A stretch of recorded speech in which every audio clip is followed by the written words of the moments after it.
Void or voice, the day begins.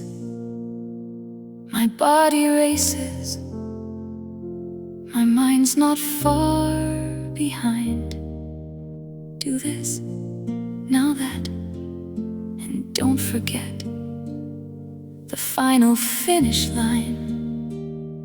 My hands are busy, my feet are too, yet my mind, it races on yesterday's problems, concerns of today. No time to linger long, I can feel pressure rising deep down inside, but think it's only the norm. The multitude of thoughts, if drawn in a picture, would surely look much like a storm.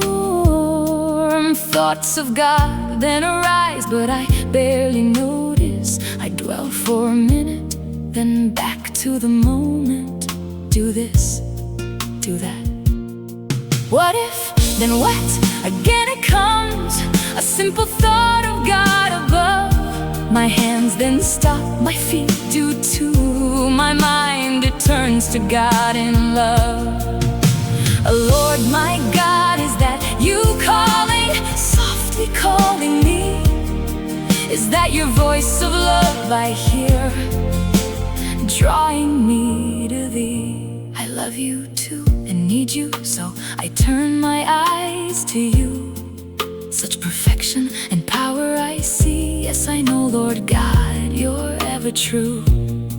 Well, then it happened like a warm blanket on a cold, chilly day. God's peace and joy wrapped around me and washed my stress away.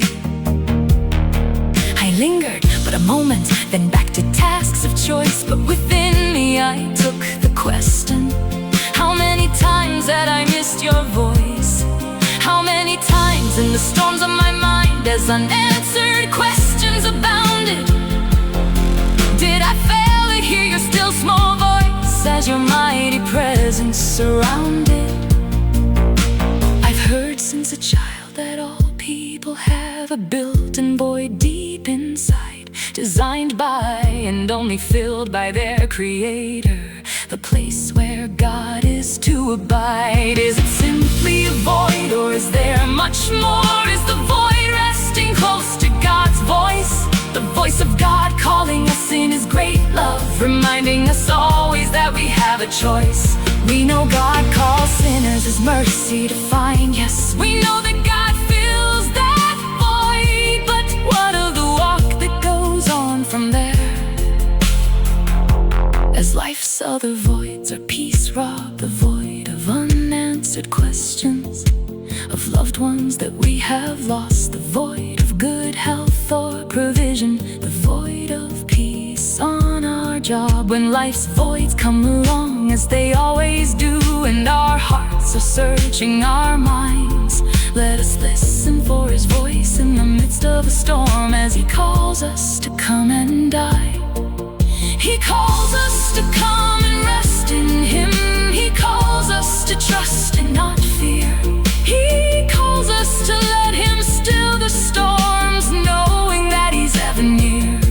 Yes, there is a void, but there is also a voice, the voice of our loving God and Creator. He calls in the midst of our stormy lives, reminding us always that He is much greater.